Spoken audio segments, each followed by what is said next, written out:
Hello, everybody, and welcome to another episode of the Illinois Green Party. I'm your host, David Rych. Tonight we have a very, very cool guest. I'm very excited about this. Her name is Maya K. Van Rossum, founder of the Green Amendment Movement, which is very exciting because I have oftentimes wondered, why is nobody trying to get the Constitution Amendment to protect the environment? Like that would just fix everything, seemingly. And turns out you are. Turns out I am, and turns out you're doing with me, and I didn't even know. And I'm here. I'm here to fight with you. Absolutely, this is great. So thank you very much, Maya. Welcome to the show. Thanks so much for having me, and I really appreciate the opportunity to share the message. Yes, very cool. This is exciting. So we have a lot to discuss. Let me get your info up here so people can refer to it. How did you get started on this thing? Like, what? Tell me about the moment of the first cognitive realization of I should do this. Go ahead. Well, so it's a little bit longer than that. So I have had the honor. I've had the honor for the last 30 years of serving as the Delaware Riverkeeper and leader of an activist organization called the Delaware Riverkeeper Network. And we use activism and organizing and litigation to protect the Delaware River and its entire watershed, which includes portions of 4 states, New York, New Jersey, Pennsylvania, and Delaware. And in the mid-2000s, fracking came to Pennsylvania, that watershed state. And later in the 2000s, fracking tried to come into the Delaware River watershed. And I and my organization, of course, defended our watershed from industrial fracking operations because of all their devastating consequences for the water, for the air, for human health, for the climate, for the environment, and have been very successful. And actually, to this day, there's no fracking anywhere within the boundaries of the watershed, largely because of the work of the Delaware Riverkeeper Network. But still outside of the boundaries of the watershed in Pennsylvania, the industry was able to move in and fracking the heck out of the environment and out of communities and really inflicting devastating consequences. And I and my organization, know that fracking anywhere is bad for all of us everywhere. And as fracking was ramping up in other portions of Pennsylvania, inevitably they would try to push even harder to come into our Delaware River watershed. In 2000, and so we were watching that and we were part of the battle to keep fracking, push it out of Pennsylvania, but the industry was already there and moving fast and furious. In 2012, even though under the way the laws were written at the state and the federal level in the Commonwealth of Pennsylvania, even though it was pretty easy for the fracking industry to have their way with Pennsylvania's communities and environments, the industry wanted to find a way to make it even easier for itself. And so it very literally wrote for itself a law that the industry wrote, that the legislators passed, and the governor of Pennsylvania signed, which was so pro-fracking. It was going to take, this already devastating industry and allow it to exponentially expand across Pennsylvania, making things even worse. And it's hard to imagine that they could get worse, but they could get worse. And amongst the things that fracking did was it, for example, preempted local zoning authority. And so it said that municipalities, while they could use their zoning authority to limit every other industrial operation to one part of their community, they could not use that zoning authority to say that's where the frackers had to go. That, in fact, by virtue of this law, fracking had to be allowed in the heart of residential communities, right? Oh. Operating fracking well pads had to be allowed to be located as close as 300 feet from homes, from hospitals, from schools, from playgrounds. Nowhere could be untouched by fracking. The law put in place automatic waivers from environmental protection standards that would apply to every other industry. It alleviated the industry of the obligation to notify those on private drinking water wells that they had potentially contaminated the drinking water supply of homes, of families, of communities, and much more. So at the Delaware Riverkeeper Network, being one of the few organizations that litigate, we knew that we had to take on this law, right? And of course, that we have been very active on the fracking industry. The thing is, if your law is passed by your legislature and signed by your governor, what can you do? We could protest, and try to get the legislators to repeal the law or modify it somehow. Well, that wasn't going to happen. We could try to elect better people to office at the next election, right? And hope that they would change something. Well, that would come too late. We had to stop this law in its tracks now.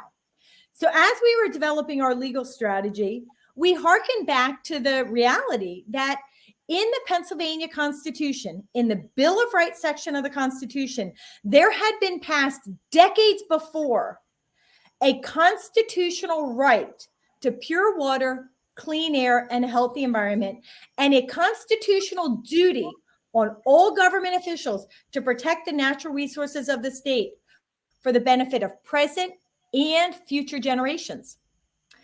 This amendment, like I said, it had been added decades before, but because of some really bad litigation choices, almost as soon as it got added to the Constitution, the Pennsylvania Supreme Court declared it to be just a statement of policy and robbed it of all its legal strength and said that environmental rights were not to be given the same highest standing as all of the other rights in the Bill of Rights section of the Constitution.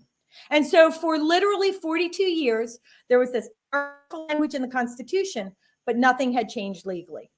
But I and my team decided that this pro-fracking law that had been passed was so egregious, such an incredible overreach, had, as I said, in fact, been written by the industry itself and passed by the legislators, that maybe we were in a moment in time that we could use that long ignored constitutional environmental rights amendment to challenge that law and overturn that 42 years of bad precedent.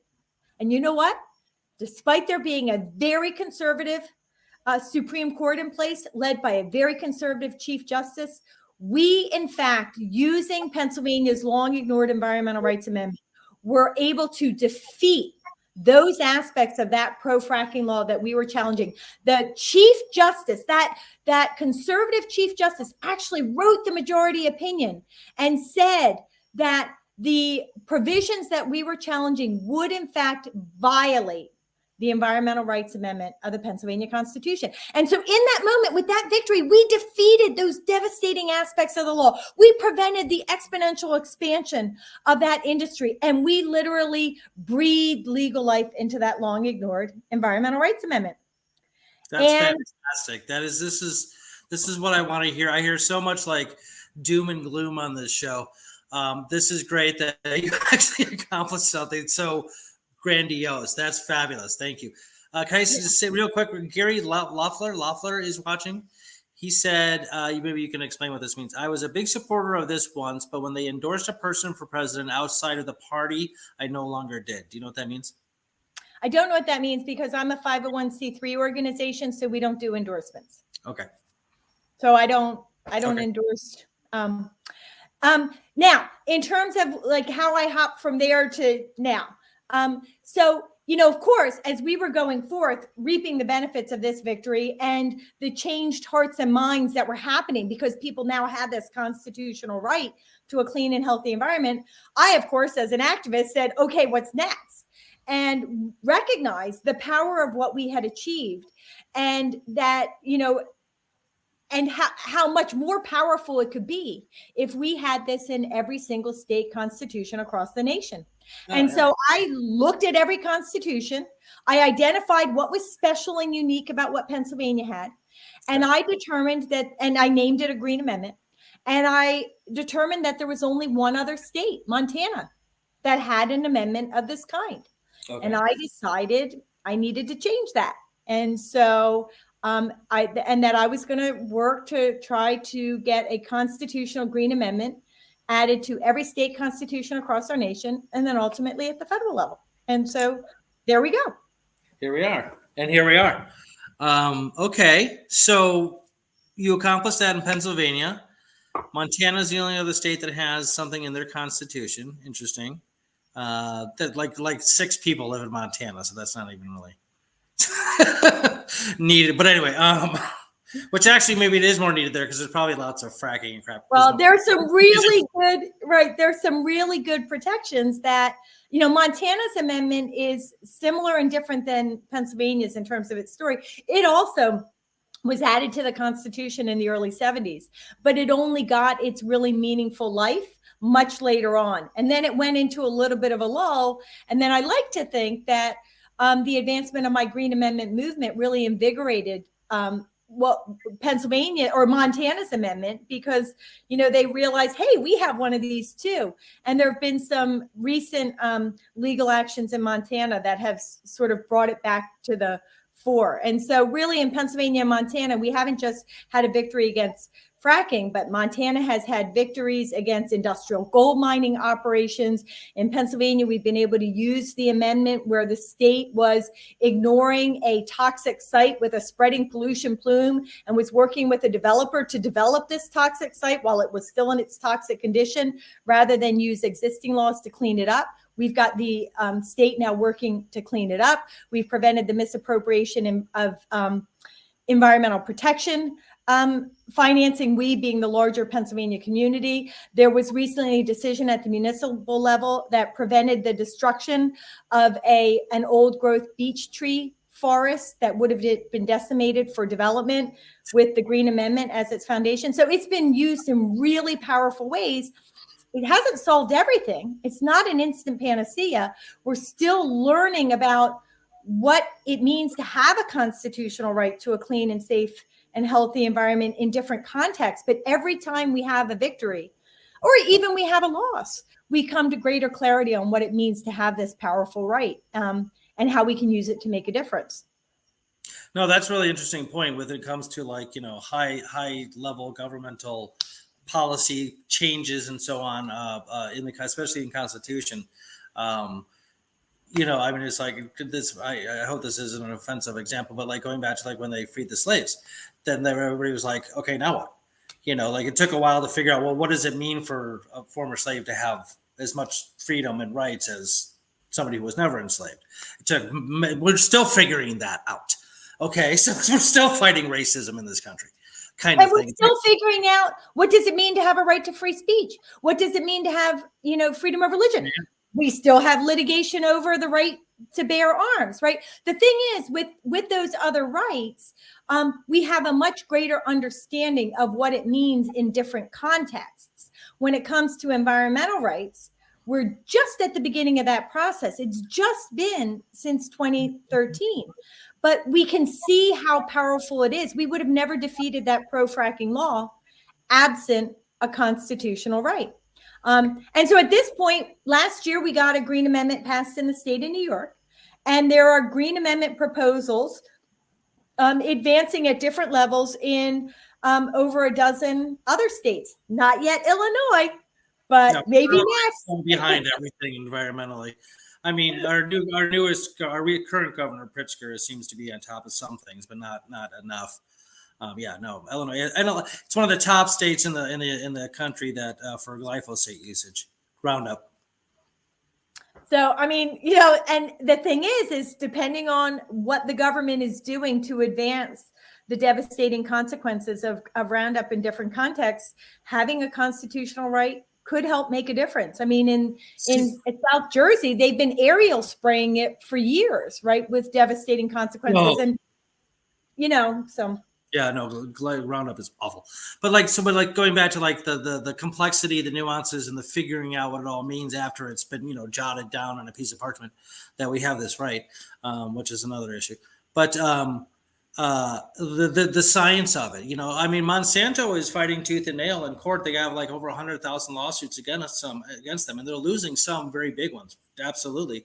But they're also winning others because they have lots of lab scientists and just people, chemists and so on their side saying that this is not dangerous. You're wrong, that kind of thing. And science can be very complicated, very nuanced. I'm sitting here looking at a PhD in environmental sciences here, and I'm sure he would agree with me. It's again, so I can see, let's say the amendment gets put into place. Let's say you win, we win, we get a Green Amendment in the Constitution. Okay, so what counts as dangerous for the environment? What does not? What does that mean? Science nowadays tends to look at very short-term experimental conclusions and interpretations. Well, this didn't cause any damage as far as we could tell in what we did in this experiment or this study or whatever. But 100 years from now, it may very well do so. I'm thinking of like different diets. I read an article about the keto diet, and the keto diet is probably fine. But I mean, like the one of the claims against it is that there's just not enough data concerning its long-term effects. So you might go on a keto diet for 10 years when you're like 40 to 50, have great success, feel healthy. When you're 70, you might have done damages to parts of some of your organs because you had way too much protein. I'm just saying that like this long-term is a totally different issue than short-term. But we have to start somewhere. You got to get that amendment in there. I think it's a fabulous idea to get an amendment because there's so many different fronts to fight on concerning environmental issues. So many fronts, but political one is not one we can ignore. Yeah. Even though I think a lot of activists would like to ignore it. They would just like to kind of go blow up a dam or something. You know. Well, I think most of the activists that I work with really want to have that systemic change. They want to make a difference. Like we don't want to win one battle. We really want to win the war when it comes to the environment. And it's interesting that you brought up science because that really is one of the values of having a constitutional green amendment. Right now, the way the laws are written, it is relatively easy for regulators to ignore the science, to not look at it, to when activists put really powerful science on the record for the regulators, if they want to just review, a portion of the science that agrees with their predetermined outcome, they can get away with that. They don't necessarily have to look at cumulative impacts. They have a regulation that says that this industrial operation can spew this much of contaminant deadly into the air if under all these certain conditions. And then if your industrial operation is proposing to do that, you get a permit. They don't have to go back and say, well, what are the existing conditions? Are we located next to a BIPOC community, a low income community that's already being disproportionately impacted? And if we add these additional deadly toxins, we're going to have additional, catastrophic consequences for the health and the safety of this community. They can really just look in that silo. One of the things that a constitutional green amendment does is strip that away. It actually puts in place an obligation to engage in informed decision making. It's one of the reasons why in green amendment language, I really encourage, there are certain criteria that have to be met to have a constitutional green amendment. And there are other criteria that it's really powerful if you have it. And amongst those is the idea that the state must be the trustee of the natural resources for the benefit of present and future generations, because that brings into play a body of trust law that actually obligates the government as instills a fiduciary obligation to engage in informed decision making. In the environmental context, that means they have to look at the science. They have to look at the impacts. They have to look at the cumulative impacts. They have to look at the data that the activists are putting on, and the true science that's being put before them during the public comment process. They can't just be dismissive and ignore it and put on their blinders, because if they do that, they cannot defend against a constitutional challenge. Now, it is true that there will be times still when government officials, we might bring a constitutional challenge and we might say the science and the facts suggest you have to say no under the Constitution. And they may say, well, we actually looked at what would be the constitutional ramifications for the right to clean water or clean air. And here is how we came to our conclusion. But they're going to have to be able to demonstrate that they actually did that work. And that work provides a powerful opportunity for people to protect themselves and to protect others. The other thing is, you've heard me say a couple of times that a green amendment includes that generational obligation. Yeah. In Pennsylvania, one of the court decisions that has come down recently, the justices made very clear that the right of future generations is not subservient to the rights of the people here today. In other words, we get to gobble up all the natural resources we want to whatever degree we want. And then when the future generations take over the earth, then they, get the benefit of whatever is left over. If you have a constitutional obligation to protect the rights of future generations, that means that their environmental rights have to be protected on par with the rights of present generations. So that that brings into play that obligation for long-term decision-making and protection that you talked about. So you can see there are different ways and strands that a green amendment really brings into play, not just the substantive right to a clean, safe, and healthy environment, but puts into place procedural obligations that can help get us there too. Fabulous. All right. Well said. You really know your stuff here. That's good. Albert Shaw is watching. Albert, hello. He's a frequent viewer. How long have the Riverkeepers been around for? So the Delaware Riverkeeper Network is the second riverkeeper organization to exist in the nation. And at this point, the Hudson River was first. They came in, I think, like the mid 80s, and then we came on board later. And at this point, we've inspired riverkeeper organizations around the nation. I don't know what the count is. I do my thing. I do my work to protect the Delaware River. All of the organizations are different and have different value systems and modes of operation.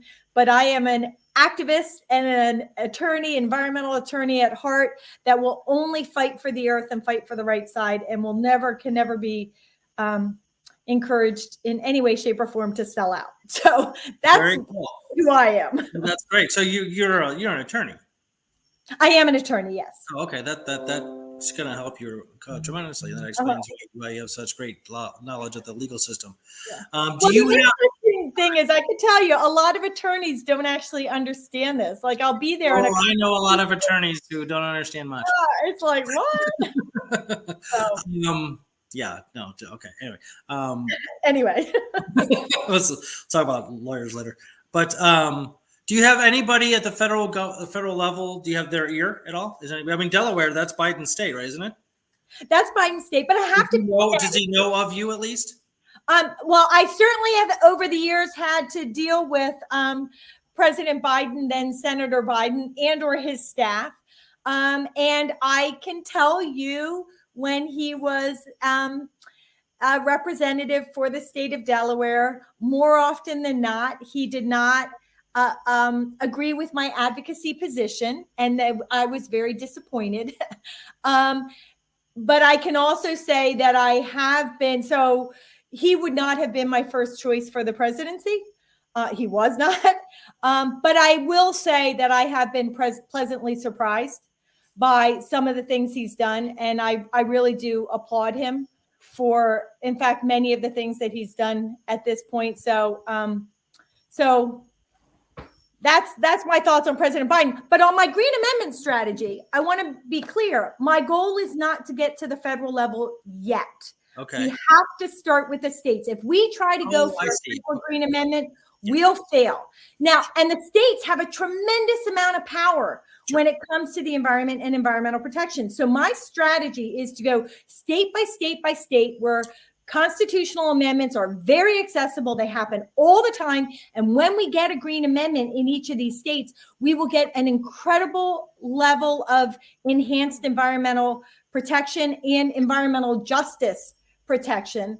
And we'll also be building the awareness, the knowledge, and the support for this pathway, so that pretty soon we'll hit a tipping point, and we will have so much general public support for this idea, this concept, because they've been learning about it and experiencing it through the state strategy, that at some point we're going to hit a tipping point, and then I'm going to know now's the right time to actually proactively go for a federal green amendment as well. And then we will add that to the body of work. So it's states first, because if we go to the federal first, one, will fail, and two, it will suck not just all the oxygen out of the room, it will suck all of the money out of the movement on an effort that will not succeed, because we have to do our work with the general populace first. And the best way to do that is through state constitutional amendments. I think that's a fantastic strategy. I think the more local that you start with, a lot of different socio-political, economic issues nowadays, the greater accomplishments you're going to acquire. Albert Shaw is asking, which states are the most kind to your Green Amendment? So which states have do you have their ear? Yeah. So like I said, there are over a dozen. There are about 15. A number of them there are 11 states where there's actually language that have been proposed. There are more states where people are getting active, but even in those 11, like there's a range. Some of them, the language has been put forth and it's kind of as a place saver, and in others, there's a lot of engagement. So that being said, I will tell you that the most active engagement, and I think the best opportunity for near-term passage, are in New Jersey, Delaware, New Mexico, Maine, Washington, Hawaii. There's a real energetic effort in Michigan that is coming together now.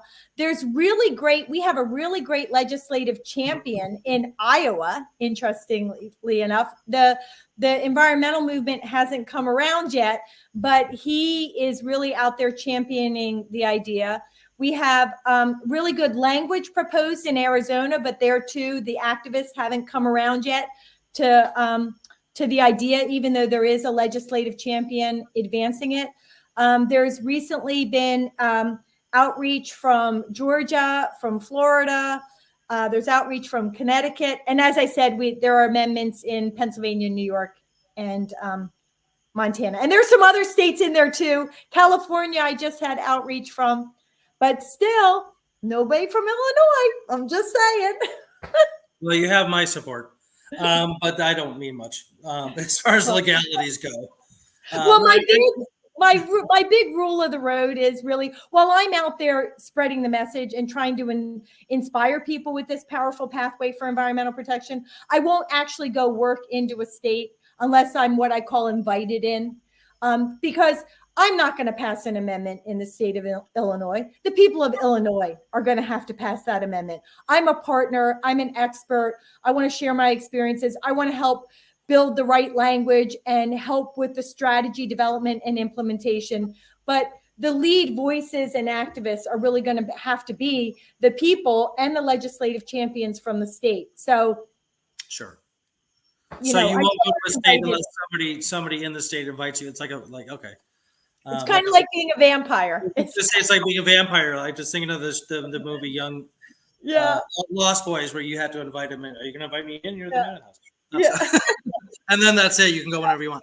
But no, that's a very good point. I'm gonna brainstorm with my fellow Green Party member after this interview and see if we can maybe somehow get a message to the governor and say, hey, this is something you might want to look at.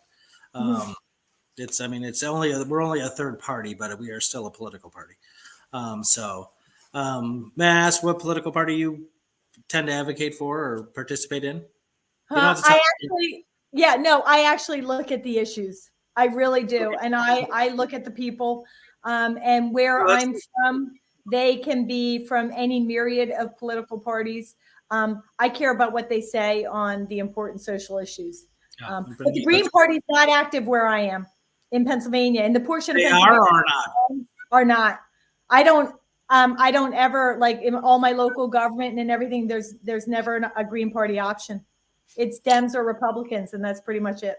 That's because the Dems and Republicans control electoral processes. And I'm not even kidding. That's exactly why.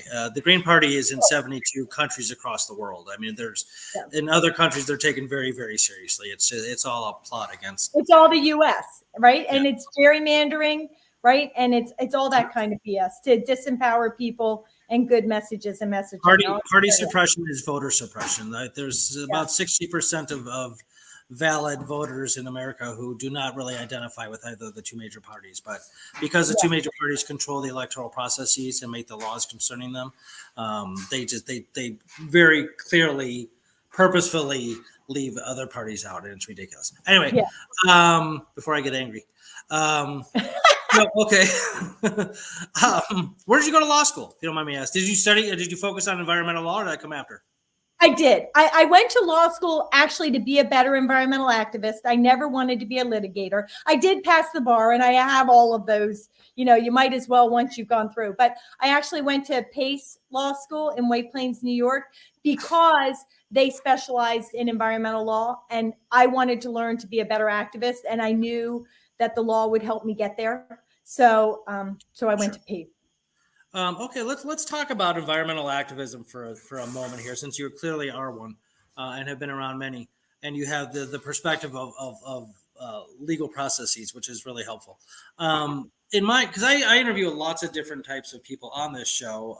Sometimes we're not even talking about the environment. Sometimes, I mean, we're still a political party, so we talk about LGBT plus considerations, economic ideas, and that kind of thing. Racism, talked a lot about racism. But I talk about all that stuff too, because it's this is all very important for sure. But I think the one thing that I think gets missed sometimes is that if the environment goes to hell, none of that other stuff is going to matter, because you won't have any sort of area or space to fight for these issues on whatever side. Because when the environment goes, things get really, really bad very, very quickly. Food supply chains and water supply chains get perturbed, disrupted. Then all of a sudden chaos breaks out, and people are fighting for survival. So like when I said before, like a lot of activists I know are just would rather blow up a dam or something, though I was trying to be funny and silly, that's not entirely false. I mean, I do know people that are just like, they've had it. They're done. They're not. Politics takes too long. The government is doing most of the damage. We're done. Okay, so we're just going to start fighting in different ways, and that kind of thing. Can you speak to that? Do you think that's I mean, I'm not asking you to advocate for violence, or whether you do or don't, but I'm just saying, like, as far as you think, what's the best approach to being an activist? Yeah, I mean, I think the best approach to being an activist is being true to you and who you are, and choosing the pathway where I think that you can have the greatest impact, whatever that means to you. So, I often have people say to me, they're either speaking to me or they're telling me about how I should encourage others to behave. Well, Maya, now you should tell them that when they go up to testify or when they go into me, tell them not to be so angry, or tell them figure that people, you can't be emotional, don't be. And I say, whoa, stop. I said, it is not for me to decide how people should engage in their activism, number one. And number two, every single decision maker that's, up there on the dais or in government is going to respond differently to a different messenger and a different message delivered in a different way. Some people will respond to the anger or the actions or the tears or the joy or the meaningful stories or the facts and the figures. And the only way we're going to convince all the people that we need to convince to come around and do what is right to help protect the earth is if we have everybody engaging in their activism in the way that works for them and resonates with them. Because if you do it your way, you will do it the best way that you can. And that is how you will have the greatest impact. I love that. I love to hear that. That's fantastic. All right. Albert Shaw is asking another question. Are there any people in Congress that are noticeably trying to do good policy towards your goals? So again, at the Green Amendment, I am not in the federal Congress. I am at the state level. I am in the Congress very much on fossil fuel issues and other national issues. I am a leader and founded a national coalition of activists called Voices, Victory Over Infrastructure, Clean Energy Instead. And it's all about frontline communities all over the nation battling against FERC-regulated fracked gas infrastructure. That's notably pipelines and compressor stations and the like. And we come together and try to help one another with their individual battles, but mainly try to identify the big change needed that will help all of our battles. And when it comes to fracked gas pipelines, LNG export facilities, compressor stations, almost all of the power is in the hands of the Federal Energy Regulatory Commission. When it comes to LNG, Department of Energy is where the power is. And so what we're trying to do is get reforms to the Natural Gas Act that will change entirely that dynamic. And it's not nibbling around the edges, and it's not getting better hearings before FERC screws you, which is what they do. And they take your property and they do all these things.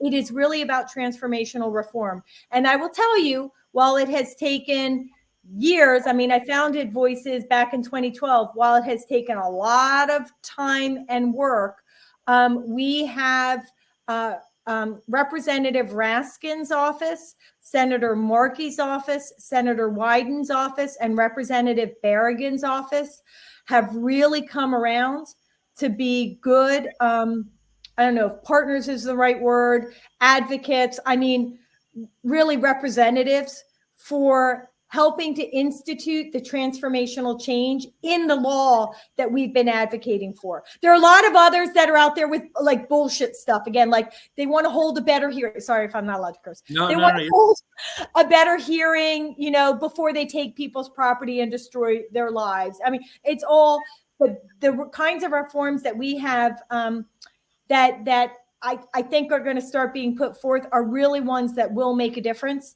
under the law. And really can start to give the people the power they need to stop these pipelines. The Green Amendment will, of course, be part of that, but that is down the road at the federal level. And when it comes to pipeline infrastructure, fracked gas infrastructure, the federal law preempts all state authority pretty much.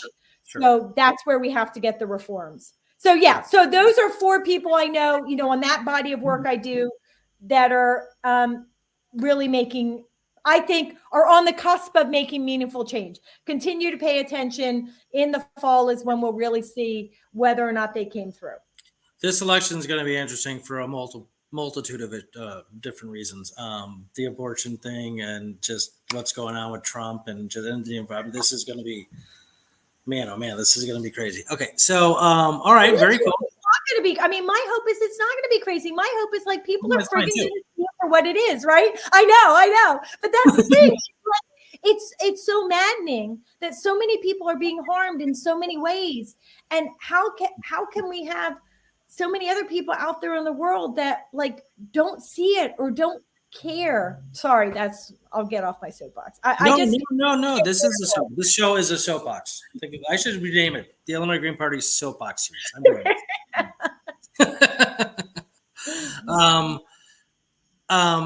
You've written a book?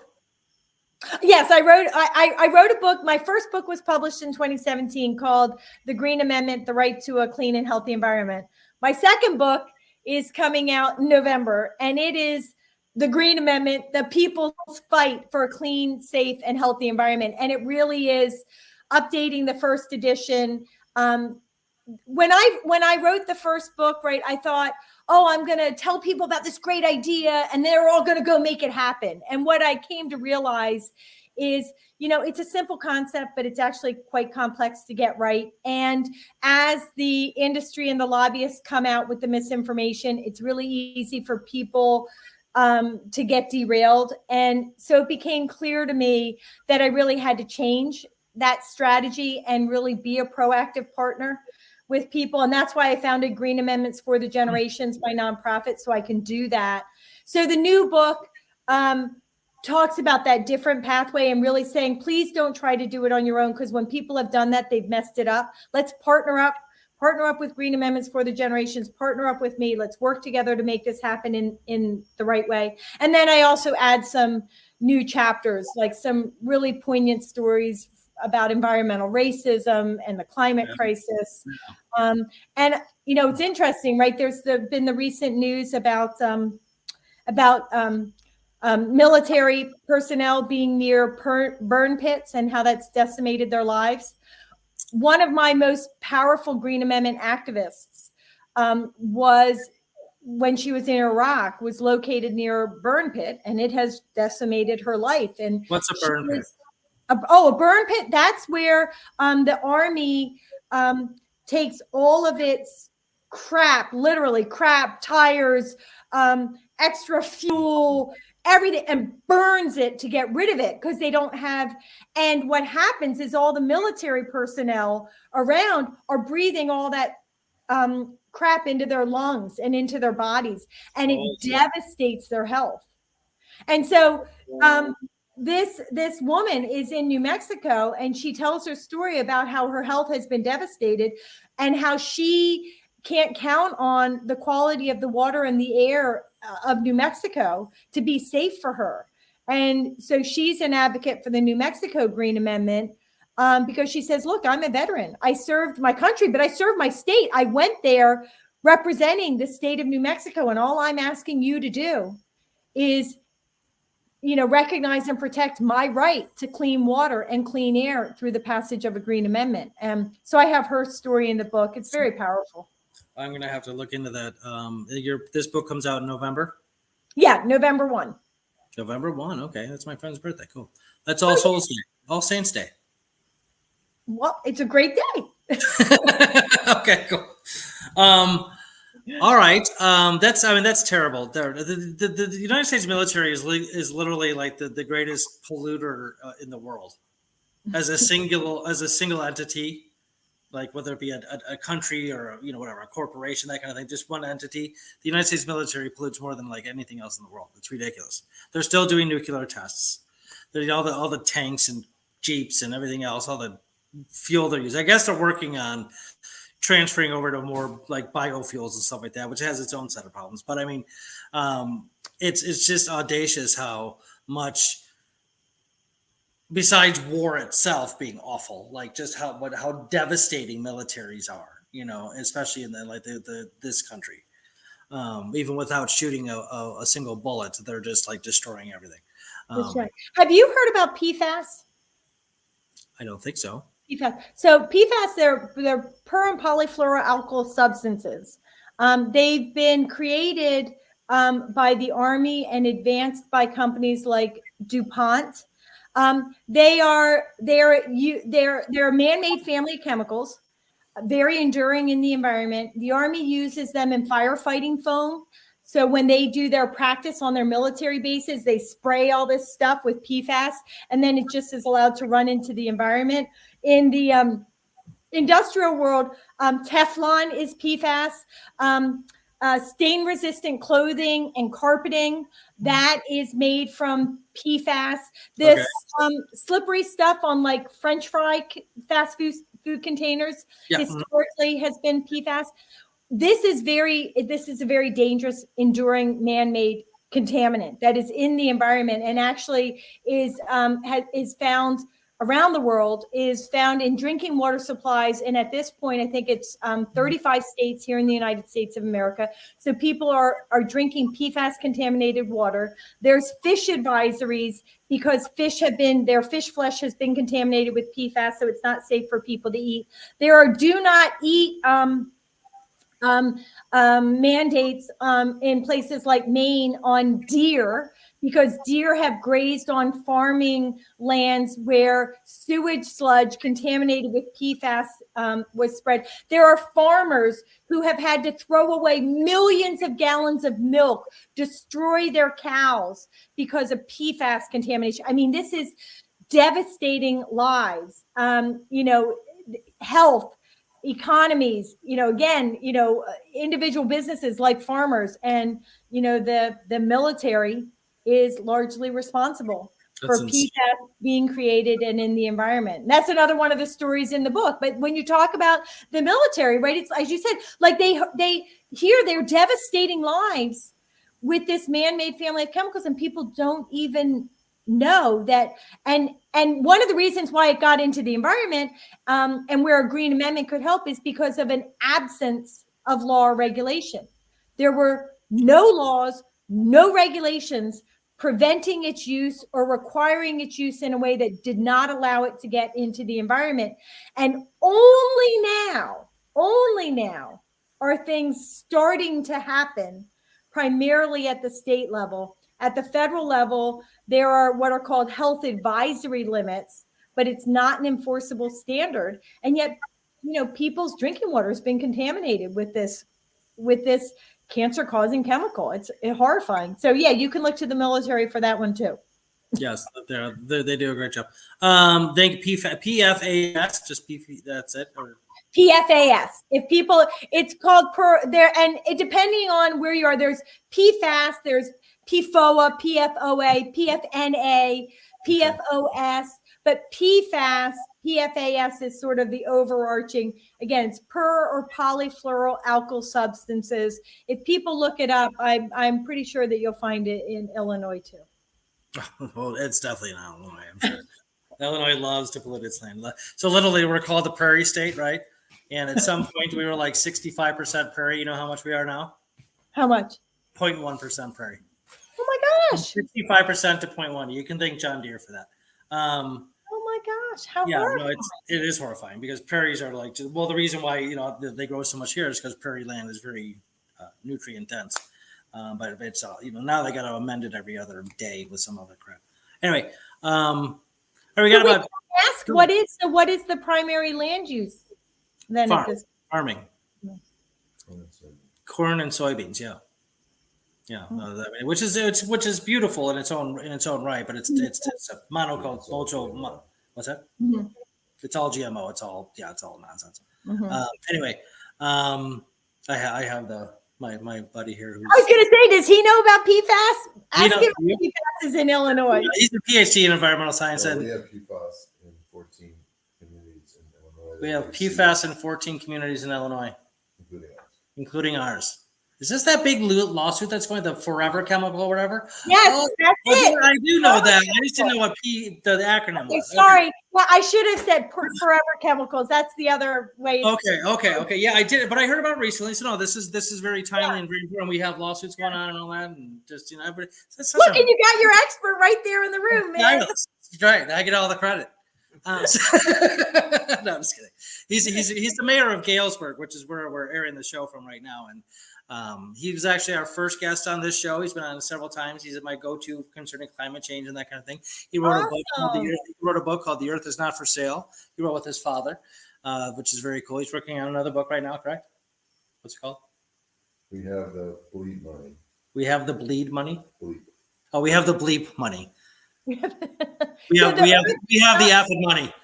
Okay, the earth is not for sale, and we have the effing money. Okay, that's cool. The bleep money is bleep. That's not out yet. That's not out yet. The bleep money is not out yet. But yeah, the earth is not for sale. Cool. Yeah, it is. He knows the stuff for sure. Anyway, enough about him. We're talking. Yeah, but I love the title. That's okay. He knows about PFAS, so he knows. He's very smart. PhD. I mean, you can't mess with PhDs. I met one PhD who I thought didn't deserve the degree, but that's it. Everybody else is fine. So I got about 5-10 minutes left here. What's the next step for you? What like? You're going to wake up tomorrow, and if you were to do anything concerning the Green Amendment, what would you be doing? Hopefully I'll be responding to a call from Illinois. But really, yeah, I mean, my days really are spent, right now. We're, going into the fall is when things start kicking up back again for the next legislative sessions. Because the way the Green Amendments are advancing in most states, it's that legislators are putting forth proposals to amend the Constitution. It makes it through the requisite votes in the legislature, and then it goes right to the people. The power that the governor has is the bully pulpit, not the right of veto. So it's right now, it's really gearing up for the coming months where in each of the states where we're active, we're going to be building upon the foundational work of the year before and, really trying to spread the word and inspire people. Because I've been doing environmental activism for 30 years. I have seen, you've seen how our system of laws fundamentally fails us. It is a system of laws based on legalizing environmental pollution and degradation, not preventing harm, not protecting people, not ensuring environmental justice, not the way that it should be. And this is the way we're going to transformationally change that. And I'll also be doing my Delaware Riverkeeper work, fighting for for example, tomorrow I'll probably be working for a genetically unique population of Atlantic sturgeon that only exists in the Delaware River, nowhere else on Earth. There are only 250 spawning adults left. And yet our government is continuing to do things to decimate their populations. It's shocking. Right now, the Army Corps is doing a dredging project. We have we're pursuing a lawsuit. We will be. You have to first, under the law, file what's called a 60-day notice of intent to sue. You have to tell them you're going to sue them and give them time to fix their bad behavior. They're not fixing the bad behavior. So as soon as the 60 days is up, we'll be filing. So we're working on that's intense stuff there. You're really going after them. Is there a lot of strength or formability in a legal action like that, like a lawsuit against a company corporation concerning what they're doing? Does it tend to side on your side, fall on your side in favor of your side, or does it, like statistically, what has the 51% or higher advantage? I mean, it really depends on the facts, the case, the law. It really does. This particular action is under the Endangered Species Act, which is not the most powerful law when it comes to species protection. But because we are so close to the edge, I have to believe that the facts will win the day, and that we're going to be able to stop them. And the other thing is I'm working on a protest on this very same issue. So, you know, I mean, the way I do my activism, sometimes it's lawsuits, sometimes it's advocacy at hearings, sometimes trying to pass green amendments, and sometimes it's nonviolent civil disobedience, you know, and being out there and walking the streets and trying to speak truth to power. And, you know, I know that the protest doesn't in and of itself generally change the day, but it certainly can help change the conversation and lift up attention where we need attention lifted up. And I think we've seen that a lot with a lot of really critical issues as of late. The same is true for the environment. So I do that body of work too. That's amazing. You must be very busy. Do you have your own? No, I have. Well, I mean, my organizations are 501c3 nonprofits, so we live entirely off of donations and grants, and I don't take money from industry. I won't allow them to use me for their greenwashing. So it limits my, you know, what I can get. But I just, yeah, that's how I do it. Real cool. That's very cool. If you would give me just a few seconds, I want to say something about rights, because a lot of this had an amendment to the Constitution is going to, you know, give people rights to a clean environment, and just the phrasing of it, you know, giving people rights, it strikes me as very odd. Not saying that what your efforts are bad, like you need to do this, but just the sort of the general philosophy of rights in the federal government and states and so on. I have a philosophy degree. I studied logic and ethics and epistemology and all that stuff. And I spent a lot of time dealing with ethics and rights. A right, by definition, is a moral allowance for behavior, right? A right is a right because it's right. You don't have the right to do or be wrong. You have the ability to. You don't have the right to. I have the ability to kill somebody. I do not have the right to do that. They're two, the abilities and rights are not the same thing. That being the definition of a right, a moral allowance for behavior, applies and emanates from anybody who is a moral agent. A person, by definition, except for a psychopath, is a moral agent. You are born with free will and the ability to reason. That's what makes you a moral agent. Reason is, by definition, going to tell you what is right, what is wrong, what is true, what is false, what is good, what is bad. That's what reason does. Logic, statistics, mathematics, all sorts of like rational systems out there, system science that can guide people to what is correct and what is incorrect. The destruction of the environment is clearly not a right. You don't get to do that morally. Now, legally, this is my point, is that the difference between a legal and moral is vast, okay? And this country, as well as many, many others, governments love to like change reality by just sort of redefining it, okay? Which, remember, that governments are just people doing certain specific things. They're just people. Okay, they don't have some sort of special supernatural powers or anything like that. Okay, they were like the divine right of kings. I mean, they believed that for a while too. Turns out it's bullshit. Anyway, and a lot of people in our government think that they're actually representing God or some weird crap. Anyway, I think it's important for people to realize that each person, by definition of being a moral agent, has access to justice just by being who you are. You don't need the government to say it's okay for you to do this, it's not okay for you to do that.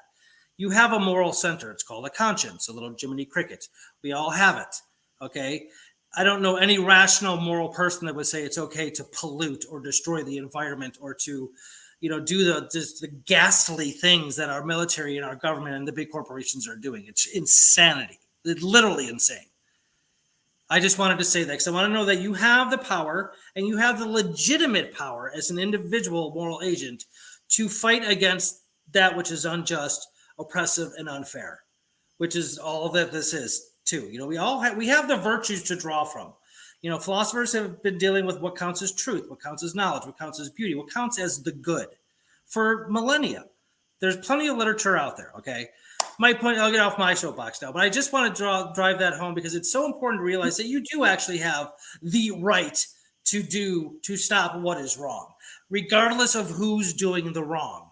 A cop, a judge, a lawyer, a politician. I don't care who it is. These are people. People as a moral agent. A cop is still a person who's a moral agent.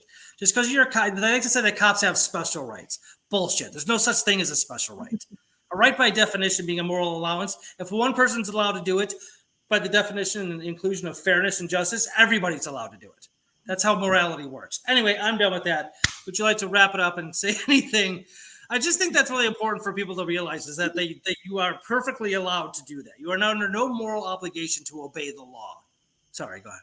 No, and that thing, I think that's an interesting layup into what I was thinking about, really, which is what a Green Amendment is fundamentally in terms of protecting the rights, right? It is, as you said, it's not giving government the right to we do have the right to a clean environment because right. it's exactly clean environments are good.